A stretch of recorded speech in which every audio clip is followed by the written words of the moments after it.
The Chicago Bears have 2 games left with very little at stake in those outcomes. So should they shut down Justin Fields for the rest of the season and reduce any risk of a potential injury late in a meaningless season? Or do they keep him out there and squeeze out as much development as they can in these final 2 games to try and ride high into 2023? You are Locked On Bears, your daily Chicago Bears podcast. Part of the Locked On Podcast Network, your team every day.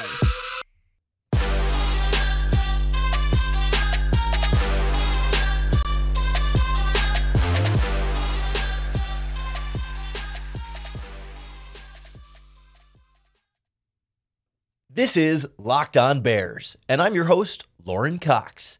I'm here to bring you your daily, in-depth Chicago Bears news and analysis. You can follow me on Twitter at CoxSports1. You can follow the podcast on Twitter at Locked On Bears.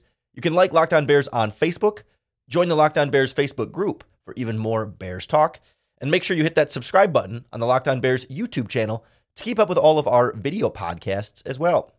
Thanks for making Locked On Bears your first listen today. Today's episode is brought to you by Ultimate Football GM. Ever dreamed of becoming an NFL GM and managing your football franchise? Then this game is definitely for you. To download the game, just visit ultimate-gm.com or look it up in the app stores. Our listeners get a 100% free boost to your franchise when you use our promo code LOCKEDON in all caps inside the game.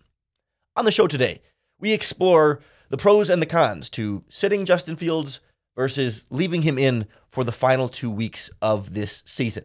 We'll kind of hear the arguments and make the case on both sides of the debate, and we'll wrap up hearing from Bears head coach Matt Eberflus on what his plan is and how we think then the Bears should move forward given the direction that they have chosen. Let's start with why they should shut him down.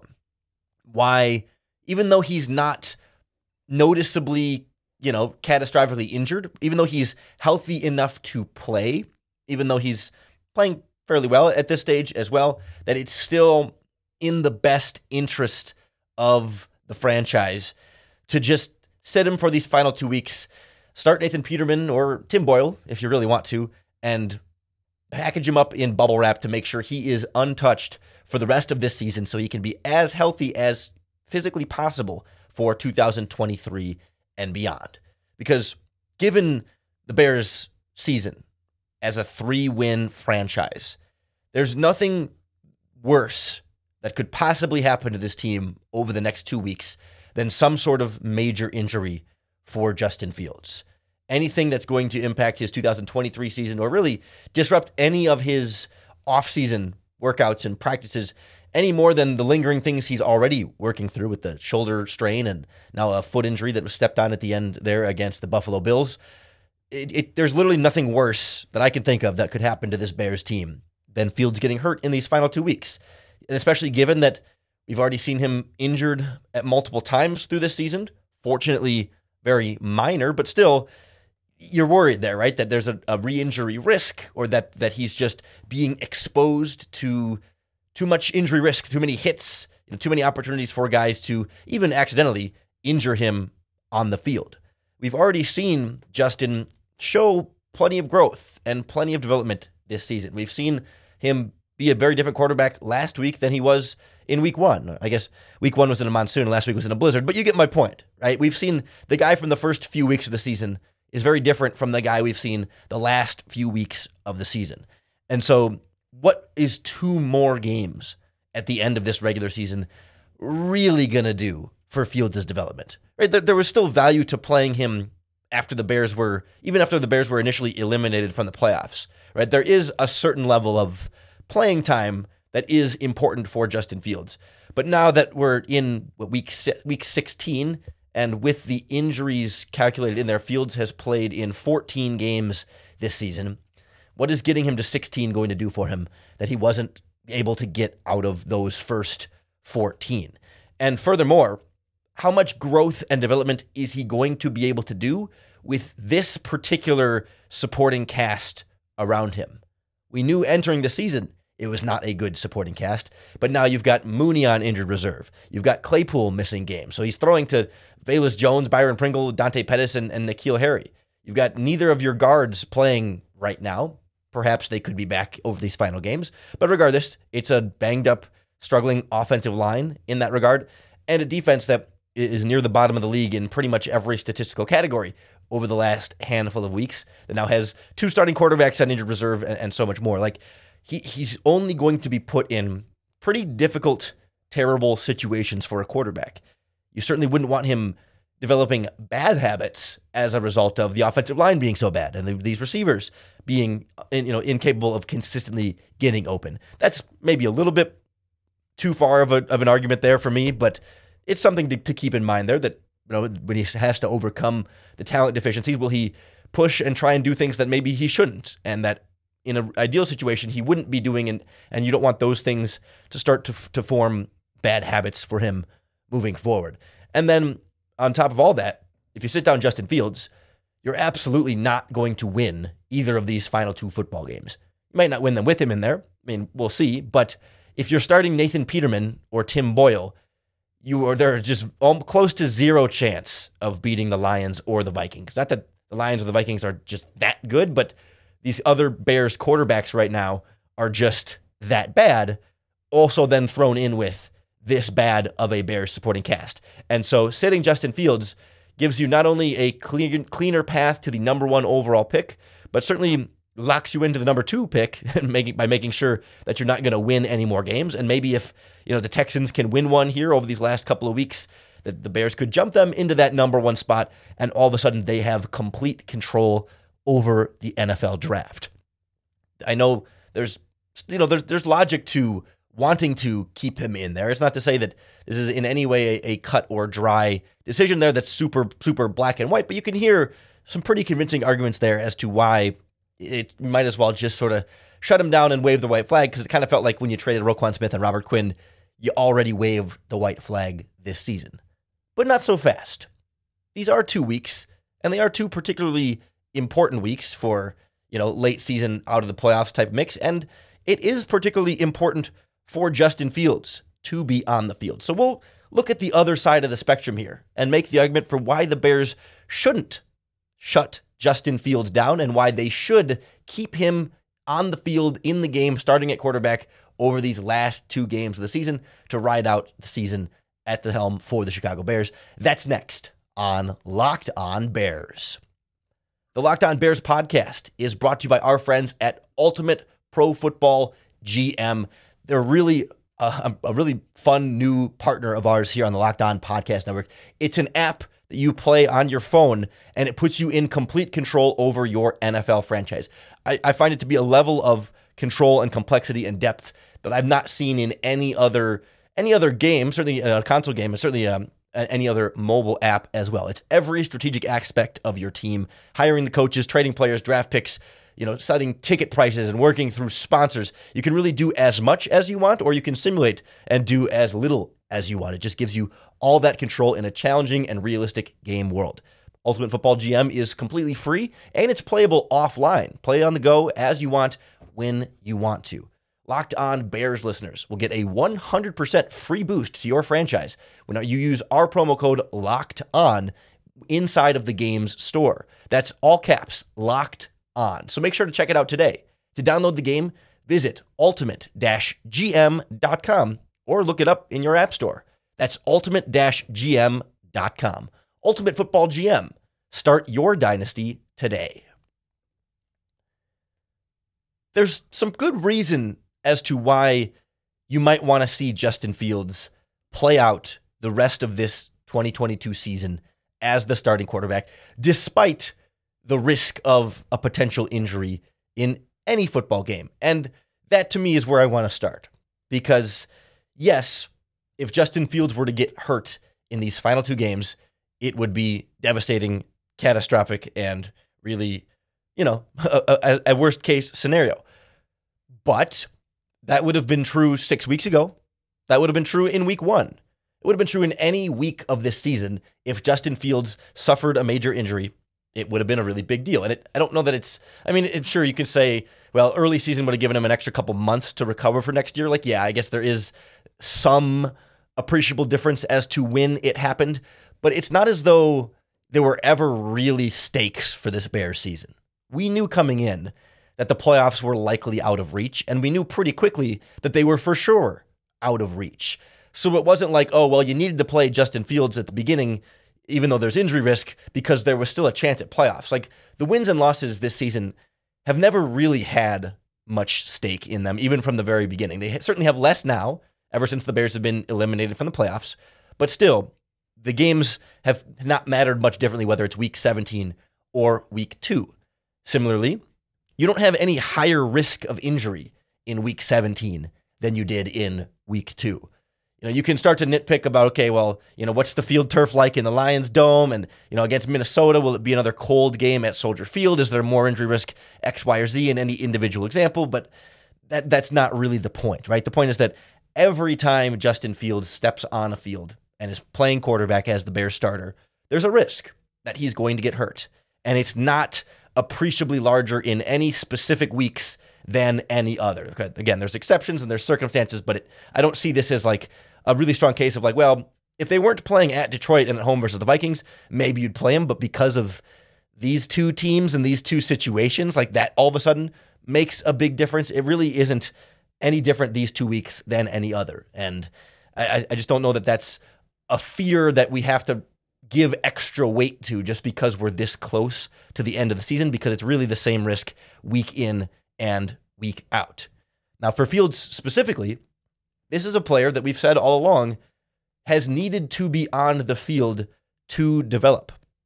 That the things he's needed to work on and grow with have not been as easy to replicate in practice, and are not as, you don't see as much of that in terms of off-season growth. When we talk about a guy, working on pocket presence and being able to feel plays, with live bullets flying, and when to get rid of the ball, when to flee the pocket, how to avoid pressure in that pocket.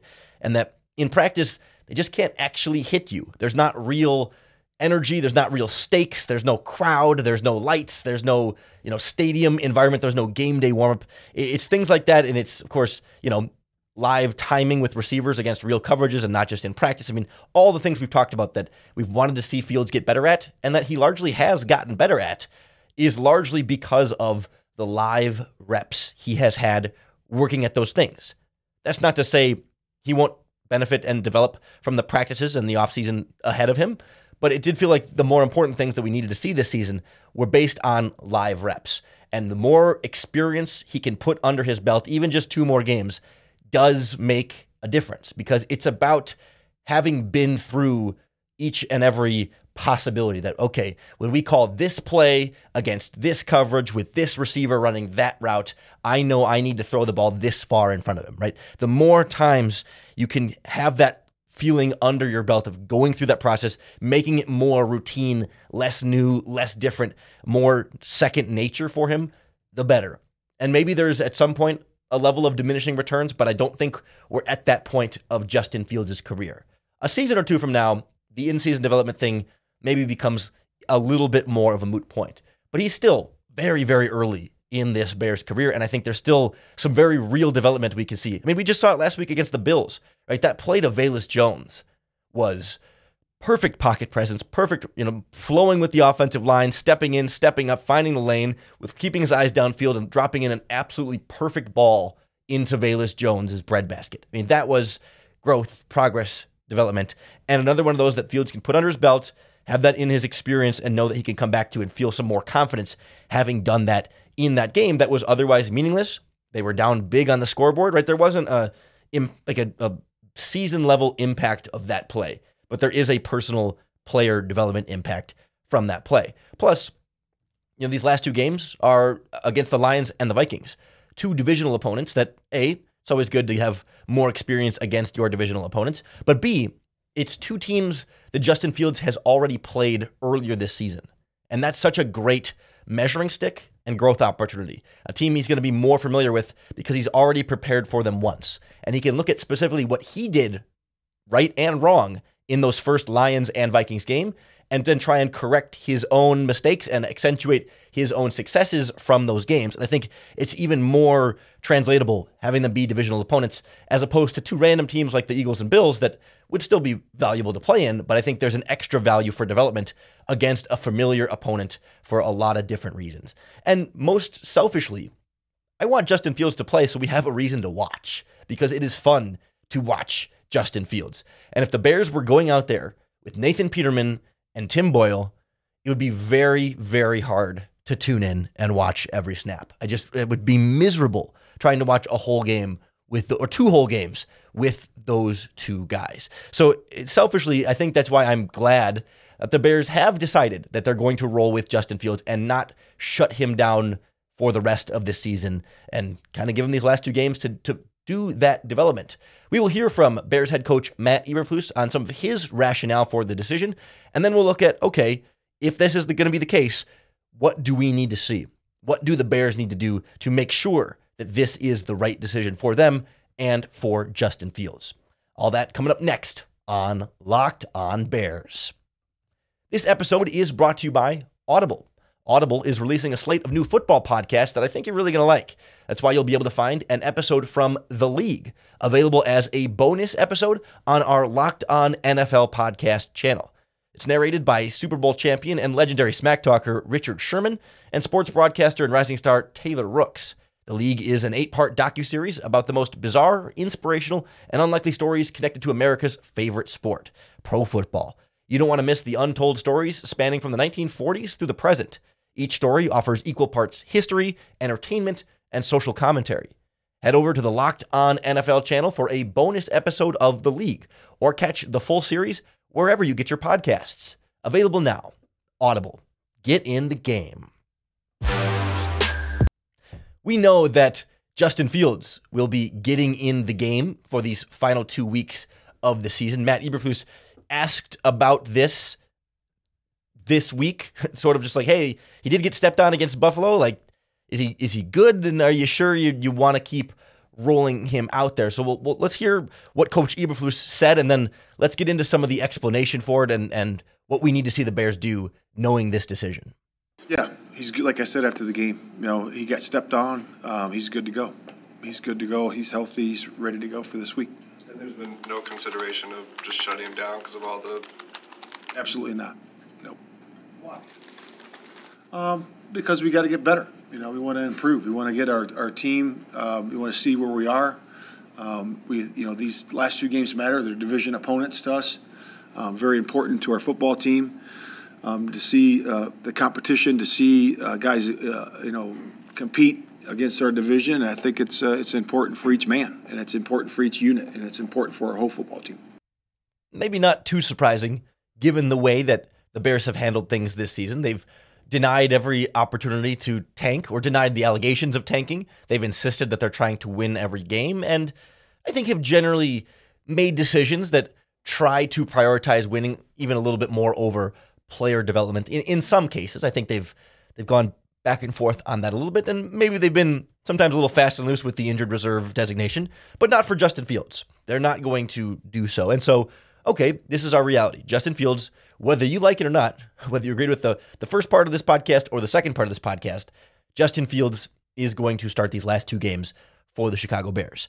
So, given that, what do we need to see? First of all, protect him at all costs. We know the offensive line is injured and struggling, but really more of the same sorts of scheme things we saw particularly early against the Buffalo Bills, and really trying to stick with more of that. Rolling the pocket away, play action, leaving tight ends and running backs into chip, and pushing Justin Fields to get rid of the ball more quickly, check down the ball more often, and don't try and be a hero all the time in these plays, because part of this is protecting him from himself. He's a competitor. He's a guy who wants to go win the game for his team and is not going to intentionally do anything to lose these games. So when he sees a window to run, he's going to want to take it. And when he feels like, oh, maybe I can dive and get the ball past the first down marker or the goal line, the instinct for him is going to be to do it, to put his body on the line, to do whatever it takes to potentially win this game. And excuse me. And I think the Chicago Bears need to make sure that they're not only protecting him schematically, but protecting him from himself in that way. Say, hey, Justin, like, we get it, and we do want you to win, and we do want you to push as much as you can normally, but these games don't, they don't really matter. And it's not worth the potential injury risk there. Just get out of bounds, slide better, right? We've seen Justin Fields' slides this season be very upright, where his hips and his butt go down, but his chest and his torso is still like, he almost bends at a 90-degree angle as he goes down, instead of like, sliding more flatly going down to the ground. And that's led to him getting hit late after the after the play's done, even when they're not actually flags thrown. But I think if he's more horizontal as he slides down, there's at least less height on his head where people might be able to hit him in those kind of situations. But he can still try and make guys miss. I certainly want him to be smart about it and not try and run over somebody, but you can still understand that you got the speed, and that if you can juke somebody, like, not every single tackle opportunity needs to be completely avoided, but just be extra smart. Know that it's just not worth it in these types of game situations. And then, keep working on the quicker release stuff like we saw against Buffalo. Make those decisions just faster, and don't worry about hanging on for the big play that might be developing downfield.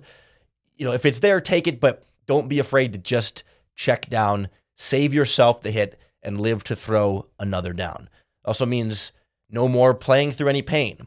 If you're in a situation and something starts to hurt, leave the game. Don't let something get worse. Anything that could be anywhere close to some kind of risk for re-injury or a worsening injury, just leave the game. It's okay. You don't have to be the ultimate macho tough guy on the field who plays through absolutely everything. It doesn't matter for these last few games of the season. And honestly, I'd also just hand the ball off more, kind of like we saw against the Bills, right? Be even more of a run-first team, and don't worry about passing the ball 30 times a game or trying to get to 300 passing yards or anything like that. Be a game manager. It really doesn't need to be anything more spectacular to that. Just take care of yourself and do everything you can in your power to avoid any potential injury. There's always injury risk anytime you step on the field. And obviously the worst ones are usually the non-contact ones that you can't really do much to prevent in that situation anyway. But if you can still try and mitigate the risk where you can in the other ways that you do have some control over, it certainly is worth the effort for something and someone as important as Justin Fields is to this team. And maybe, just maybe, he can put together a couple of nice performances here, feel better about this offense, and ride out 2022 with maybe a win or two, but at the very least, more growth, more progress, more development, and a nice clear path into 2023 and the offseason ahead. We're going to have plenty of time to break down what's coming up in the offseason. We're not going to get too far ahead of ourselves here until the regular season is over, but make sure you hit that subscribe button wherever you listen to the Locked On Bears podcast to make sure you're keeping up with all of our daily, in-depth Chicago Bears news and analysis. Thanks for making the Locked On Bears podcast your first listen today. If you're looking for your second listen, the Locked On Podcast Network is your team every day, and that includes your other Chicago sports teams as well. Locked On Bulls, Locked On Cubs, Locked On White Sox, Locked On Blackhawks, and our college sports teams as well, Locked On Illini and Locked On Northwestern, recruiting, bowl season, and so much more to check out there. So check out some of our other Locked On Chicago sports, and then come on back tomorrow for another episode of Locked On Bears, our crossover Thursday episode with Matt Deary from Locked On Lions, and of course, another opportunity for you to bear down.